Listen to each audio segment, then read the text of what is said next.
Welcome dear रॉकर्ड, स्वागत है आपका लियो मूवी में। तो इस मूवी की शुरुआत में दिखाते हैं घास फूस न जमने वाली एक बंजर जमीन को, जहां दो लोग छिपकली जैसे कई प्राणियों को ट्रैप में फंसाकर उनको उठा रहे होते हैं। लगता है ये उनको घर ले जाकर पकाना चाहते हैं।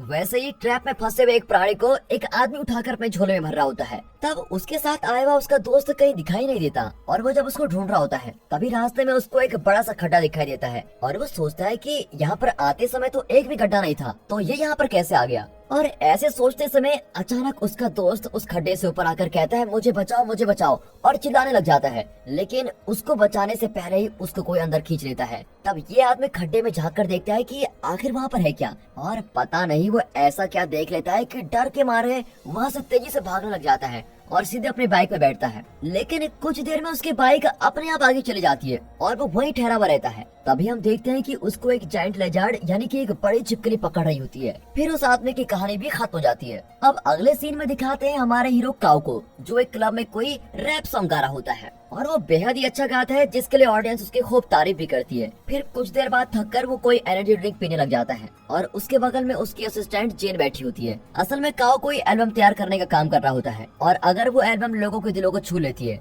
तो उसको म्यूजिक इंडस्ट्री में आगे बढ़ने के लिए काफी मौके मिल सकते हैं। और इसी के बारे में काऊ जेन से बातें करता है। तभी अचानक वहाँ पुलिस आकर अनाउंस करती है हमें खबर मिली है कि इस क्लब में नशीले पदार्थों का इस्तेमाल किया जाता है और हम यहाँ पर सभी को चेक करने के लिए आए हुए हैं। अब ये सुनकर काऊ जैसे वहाँ से निकलने की कोशिश करता है, तभी पुलिस उसे जाने नहीं देती। वो कहता है सर मैं तो यहाँ सिर्फ गाना गाने के लिए आता हूँ और मैंने जो ड्रिंक ली है वो बस एनर्जी ड्रिंक है। लेकिन पुलिस उसको जाने से रोक देती है और कहती है कि हमने जब तक टेस्ट नहीं करे कोई कहीं नहीं जाएगा। फिर उसने जो एनर्जी ड्रिंक पी होती है उसको टेस्ट करके पुलिस वाले कहते हैं कि इसमें नशीला पदार्थ मिला हुआ है और इसलिए तुम पर केस लगाया जाता है। असल में तो काऊ को ये तक पता नहीं होता कि उस ड्रिंक में क्या मिलाया गया था। उसे लगता है कि किसी ने जानबूझकर एक काम किया है और उसको फंसाया गया है। फिर क्या उस पूरे शहर में काऊ की बदनामी होने लग जाती है और उसने जो एल्बम तैयार की होती है उसे भी रिलीज नहीं करने देते और बैन ही कर देते हैं और इससे उसके सारे पैसे जो उसने एल्बम में लगाए थे वो सभी नष्ट हो जाते हैं। अब ऐसे समय में एक दिन जब जेन उसके घर में उससे मिलने आती है, वो कहती है अरे तुम बीती हुई बातों को क्यों याद कर रहे हो और क्यों दुखी हो रहे हो,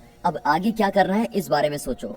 इस पर काऊ गुस्से में उसे कहता है कि मैंने तुम्हें कहा था कि मेरे घर में मत आना। तभी जेन को एक फोन कॉल आता है और उससे कहा जाता है कि उसके दादाजी गुजर गए हैं। असल में काऊ और जेन के दादाजी एक ही व्यक्ति हैं, क्योंकि वे दोनों कजन्स हैं। तो ये खबर सुनकर दोनों बहुत परेशान हो जाते हैं और खासकर काऊ, उसको ये बात बिल्कुल भी हजम नहीं होती, क्योंकि वो अपने दादाजी से बेहद प्यार करता था। वो अपने दादाजी के साथ रहकर ही बड़ा हुआ था। उसके दादाजी मशीन से जमीन को खोदकर उसमें से पानी निकालने का काम किया करते थे और तब वो काऊ को इस जमीन का कितना महत्व है और इसके अंदर के पानी को हमको कैसे बचा कर रखना चाहिए, ये सारी बातें बताया करते थे। अब ये सब सोचते हुए काऊ गाँव में होने वाले अपने दादाजी के घर में चला जाता है। अब वहाँ जाते ही उसका एक पुराना दोस्त यो उससे मिलने आता है और वो काऊ से कहता है कि अरे भाई तुम आ गए, मैंने तुम्हें बचपन में देखा था और अब तुम काफी बड़े हो गए हो। मैं तो तुम्हारे गानों को भी सुनता हूँ और सच में मुझको बहुत ही पसंद आते हैं। इस तरह की वो दोनों बातें करने लगते हैं और तभी वहाँ पर हमारी हीरोइन आती है जिसका नाम है फॉन। काऊ बचपन से ही फॉन को बहुत पसंद करता था और तो और उन दोनों के पापा भी पहले से बहुत अच्छे दोस्त हुआ करते थे।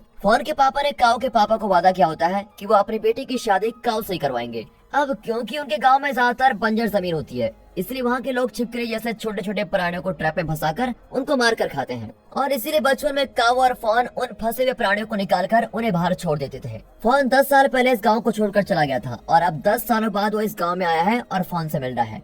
तब फॉन उससे पूछती है क्या तुम्हें अपने गांव में वापस आने के लिए इतना टाइम लग गया। वो जवाब देता है कि मैं हमेशा बिजी रहता हूँ। तभी वो कहती है अरे मेरे यूट्यूब चैनल में तो 8 मिलियन सब्सक्राइबर हो गए हैं, क्या तुम मुझसे भी ज्यादा बिजी रहते हो? क्या तुम्हें पता है दादाजी तुम्हें कितना प्यार करते थे और तुमसे मिलने की भी उनकी आखिरी ख्वाहिश थी। ये कहकर वो उसको डांटती है और फिर दादाजी को श्रद्धांजलि देकर वो वहाँ से चली जाती है। फिर उसका दोस्त यो उसको एक पुरानी कार के पास लेके जाता है और उसे कहता है देखो इस कार को चलाकर ही तुम्हारे दादाजी इस गांव में खड्डा खोदकर पानी निकालने का काम किया करते थे, क्यों ना हम इसको ठीक करें और फिर हम भी इस पर चक्कर लगाकर आ जाएंगे। अब ये सवाल पूछते ही उस गाड़ी के कुछ स्पेयर पार्ट्स टूटकर नीचे गिर जाते हैं, यानी वो काफी पुरानी कार होती है। अब अगले सीन में उन दो लोगों को दिखाते हैं जिनको हमने शुरुआत में देखा था, जिन्हें उस विशाल छिपकली ने कीचड़ में डुबो कर रखा होता है। तब वो दूसरा आदमी अपनी आंखें खोलकर देखता है और जब वो उसके दोस्त को बुलाने की कोशिश करता है तब वो बेहोश रहता है। उसी समय अचानक वो छिपकली उसको काट लेती है और जब उसका खून दूसरे आदमी के चेहरे पर पड़ता है तो वो भी होश में आने लग जाता है और तभी वो छिपकली उससे भी काट कर खा लेती है। अब काओ को दिखाते हैं जो एक कमरे में खड़ा है। लगता है वो अपने बचपन में इसी कमरे में रहा करता था और वो वहाँ रखे हुए अपने दादाजी की तस्वीरों को देखकर बहुत उदास हो रहा होता है। और तब उसके मोबाइल में यूट्यूब का एक नोटिफिकेशन आता है और जैसे ही वो उसको ओपन करता है तो पता चलता है कि फोन ने अपने चैनल में एक वीडियो बनाई है। अब क्योंकि वो 8 मिलियन सब्सक्राइबर्स पार हो चुकी है, इसलिए उसको सेलिब्रेट करने के लिए वो एक प्रतियोगिता रखती है और उसी के बारे में वो बात कर रही होती है। प्रतियोगिता ये होती है कि उस बंजर जमीन को खोदकर जो उसमें से सबसे पहले पानी निकालेगा उसे फोन 10 लाख रुपए इनाम में देगी। और उस वीडियो को देखते ही काव बहुत ही खुश हो जाता है क्योंकि अगर वो इस प्रतियोगिता में जीत जाता है तो वो इनाम वाले पैसों से अपनी सारी प्रॉब्लम्स को खत्म कर सकता है। और फिर वो इस प्रतियोगिता को जीतने के लिए अपना एक प्लान बनाता है। अब वे तीनों उसके दादाजी की गाड़ी को ठीक करते हैं और उसे चलाने लायक बनाकर प्रतियोगिता में लेकर चले जाते हैं। अब वहाँ जाते ही वे देखते हैं कि उनकी तरह वहाँ और भी 20-30 लोग अपनी गाड़ियों को लेकर प्रतियोगिता जीतने के लिए आ रखे हैं। फोन भी इस गांव के शरीफ से अनुमति लेते हुए 4-5 पुलिस अफसरों को अपने साथ लेके आई होती है। अब प्रतियोगिता में भाग लेने वाले सभी लोग आ जाते हैं और फोन अपने हाथ में माइक पकड़कर प्रतियोगिता के कुछ नियम को बताने लगती है। वो कहती है कि यहाँ के 10-15 एकड़ की जमीन में आप लोग कहीं भी खो सकते हो और एक से ज्यादा खड्डे भी खोद सकते हो, लेकिन जिस टीम के खड्डे में से सबसे पहले पानी निकलेगा उसी को 10 लाख रुपए का इनाम मिलेगा। वो आगे कहती है कि प्रतियोगिता शुरू होने से पहले हम सभी को एक फ्लेयर गन देंगे और जो भी ये काम सबसे पहले पूरा करेगा उसको फ्लेयर गन चलानी है ताकि सभी को पता चल जाए कि किसने काम पूरा कर लिया है और उसी को वो इनाम दिया जाएगा। और अब प्रतियोगिता भी शुरू हो जाती है। फिर सभी उस प्रतियोगिता को जीतने के लिए क्या क्या करना होगा इस बारे में डिस्कस करते हैं। उसी समय वहाँ पर एक महंगी कार आती है और उसमें से एक अमीर भाई साहब उतरते हैं जिनका नाम मई है। अब उसको देखकर सभी घबरा जाते हैं क्योंकि अगर वो इस प्रतियोगिता में भाग लेता है तो जाहिर सी बात है कि वह जीतेगा, लेकिन वो तो पहले से अमीर है और 10 लाख रुपए का वो करेगा क्या। लेकिन फिर भी ये यहाँ पर क्यों आया है, सभी इस बात की चिंता करते रहते हैं। और फिर पता चलता है कि वो फोन को पसंद करता है और उसका ध्यान अपनी तरफ खींचने के लिए ही वो यहाँ पर आया होता है। फोन फ्लेयर गन को शूट करके प्रतियोगिता को शुरू कर देती है। फिर सभी लोग अलग अलग जगहों पर जाने लगते हैं। अब मही के पास काफी एडवांस टेक्नोलॉजी वाली मशीन्स होती हैं और वो उन्हें इस्तेमाल करके पानी किस जगह पर है और उसको निकालने के लिए कितनी गहराई तक खोदना होगा, ये सारी बातें वो अपने आदमियों से पता करवा लेता है। अब काओ की टीम को दिखाते हैं जो अपने दादाजी की सिखाई हुई बातों को याद करते हैं क्योंकि काओ के दादाजी ने उसको सिखाया था कि ये पानी की प्रोसेस कैसे काम करती है। अब उन पार्टिसिपेंट्स में से एक बेवकूफ इंसान भी होता है। वो अपने हाथ पर एक पत्ते को पकड़कर अपनी टीम से कहता है, मेरे हाथ में जो है वो एक मंत्र किया हुआ पत्ता है और यही हमें आज यहाँ से पानी निकालने में मदद करवाएगा। ये कहकर वो अपने 2 दोस्तों को भी एक एक पत्ता दे देता है और उसके बेवकूफ दोस्त भी बिना कुछ सोचे समझे उन पत्तों को लेकर पानी को ढूंढने के लिए निकलते हैं। अब रास्ते में चलते समय उनको एक बाइक नजर आती है और ये वही बाइक है जो शुरुआत के सीन में वो आदमी छोड़ कर गया था। तब ये दोनों सोचते हैं कि इस बेवकूफ के साथ मिलकर काम करने से तो हमें एक फूटी कौड़ी भी नहीं मिलेगी और इसीलिए हम इस गाड़ी को ले जाकर बेच देते हैं और उससे हमको काफी पैसे मिलेंगे। ये सोचकर वो उस बाइक में बैठकर उसको चलाकर जाने लग जाते हैं। अब बाइक को चलाते समय उनके पीछे से उस जमीन में से उनकी तरफ कुछ आने लग जाता है और उसको देखते ही वो दोनों जोर से चिल्लाने लग जाते हैं। कुछ देर बाद वो गायब हो जाता है। फिर अचानक उनके सामने एक बड़ा खड्डा खुल जाता है और दोनों बाइक के साथ उस खड्डे में गिर जाते हैं और उनके गिरते ही वो खड्डा अपने आप ही बंद हो जाता है। अब यहाँ मैप की मदद से काओ और उसके दोस्त पानी की खोज में निकलते हैं, लेकिन उनको कहीं भी पानी का संकेत नहीं मिलता। अब काओ का खुद पर से विश्वास ही उड़ जाता है और सोचता है कि अब इस प्रतियोगिता में हमारी हार पक्की है और ये सोचकर वो अपनी कार में बैठ जाता है। तभी उसको उस कार के डैशबोर्ड में एक गोल्ड मेडल दिखता है। असल में ये गोल्ड मेडल काओ ने बचपन में जीती होती है और उस समय उसके दादाजी ने उससे वादा किया था कि वो उसे गोल्ड मेडल देने वाले फंक्शन में जरूर आएंगे, लेकिन अंत में किसी कारण से वो आ नहीं पाए और इसी बात से काओ को बहुत दुख भी हुआ था और तब से उसने अपने दादाजी से बात करना बंद कर दिया था और इसीलिए वो उस गांव को छोड़कर बाहर निकल गया था। इतने सालों बाद भी वो अपने दादाजी से नाराज था। ये सब सोचकर और फिर उस कार में कुछ ढूंढने लग जाता है और तब उसको वहाँ पर एक नक्शा मिलता है। उसमें पानी कहाँ पर मिल सकता है और कहाँ खोदने पर जल्दी पानी मिल सकता है, ये सभी बातें उस नक्शे पर उसके दादाजी ने मार्क की होती हैं। अब वे उनके नए मैप को दादाजी के पुराने मैप के साथ तुलना करते हैं और पानी कौन सी जगह पर मिल सकता है ये ढूंढने लगते हैं। वहाँ धीरे धीरे अंधेरा होने लग जाता है और वहाँ के सभी लोग कहते हैं कि अब हम घर जा रहे हैं, कल वापस आकर खोदेंगे और ये कहकर वो निकलने लगते हैं।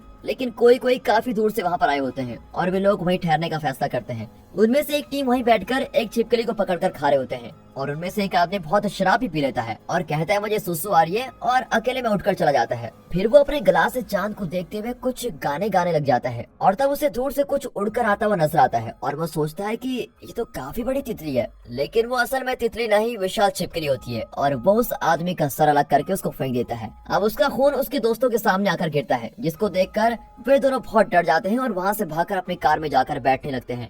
लेकिन उनकी कार की चाबी वहाँ पर नहीं होती और चाबी को ढूंढते समय उनकी कार लड़खड़ाने लग जाती है और वो छिपकली अपने नाखून को उस कार में घुसा देती है। इससे घबराकर वे दोनों बाहर उठकर भागने लगते हैं और तभी टोपी वाला इंसान कहीं पर गिर जाता है और वहाँ वो उसके मरे हुए दोस्त को देखता है और उसी के पास कार की चाबी होती है। वो उससे चाबी ले लेता है और फटाफट कार में जाकर बैठकर उसको स्टार्ट करता है और जैसे ही वो कार को स्टार्ट कर रहा होता है तो उसके सामने उसका दूसरा दोस्त खड़ा दिखता है और वो उसे कहता है कि अरे दोस्त, चाबी मिल गई है, चलो गाड़ी में बैठ जाओ। लेकिन वो वहाँ से हिलता नहीं है और फिर ये कार से उतरकर ये देखने के लिए जाता है कि उसको हुआ क्या है और फिर वो देखता है कि उसके सर पर एक लंबा नाखून घुसा हुआ है और गौर से देखने पर वो उस छिपकली को उसके सामने खड़ा देखता है। डर के मारे कांपकर जोर से चिल्लाने लग जाता है। अगले दिन फॉन और पुलिस उन तीनों इंसानों को ढूंढने लगते हैं जो गायब हुए हैं। वे उनकी कार के पास आते हैं और तलाशी लेते हैं। उनकी कार भी वहाँ पर होती है और उनकी सारी चीजें भी वहाँ पर होती है, लेकिन वो तीनों ही कहीं नजर नहीं आते क्योंकि उस छिपकली ने उनको खा जो लिया है। तो फॉन उस पुलिस से पूछती है कि उन तीनों को क्या हुआ होगा, वो कहाँ गए होंगे। पुलिस जवाब देती है कि ये हमें भी नहीं पता, इस गांव में ऐसे पहले भी हुआ है और कई लोग अचानक गायब हो जाते हैं और उनको क्या हुआ है ये आज तक किसी को पता नहीं चला। तो फोन ये सब सुनकर बहुत घबरा जाती है और उसे कहती है कि आप ये सब क्या कह रहे हैं, फिर तो ये प्रतियोगिता रखने से लोगों की जान को खतरा हो सकता है और इसीलिए हमें इस प्रतियोगिता को बंद करना होगा। और उसी समय पुलिस को मही का कॉल आता है और वो उससे कुछ बातें करता है। तब पुलिस मही से कहता है कि अरे भाई, यहाँ 3 लोग गायब हो चुके हैं और इस प्रतियोगिता को बंद करने की बातें हो रही है। तब मही उसको धमकाते हुए कहता है कि तुम्हें पता है ना मैं कौन हूँ, अगर इस प्रतियोगिता को बंद करवाओगे तो मैं तुम्हें तुम्हारी नौकरी से निकाल दूंगा, क्योंकि मही ये सब कुछ फोन के लिए कर रहा होता है। अब गांव की टीम को दिखाते हैं जो दादाजी के नक्शे को प्रयोग करके एक लोकेशन पर जाती है। वहाँ एक छोटी गुफा होती है और वे उस गुफा में जाकर धीरे धीरे आगे बढ़ने लगते हैं और वहाँ पर काफी अंधेरा भी होता है। उस गुफा में रास्ता खत्म ही नहीं होता और ये तीनों काफी दूर तक चले जाते हैं और रास्ते में जब जांच करते हैं तब उन्हें साइड की दीवार गीली नजर आती है और उस दीवार पर कुछ घास भी उगी हुई होती है।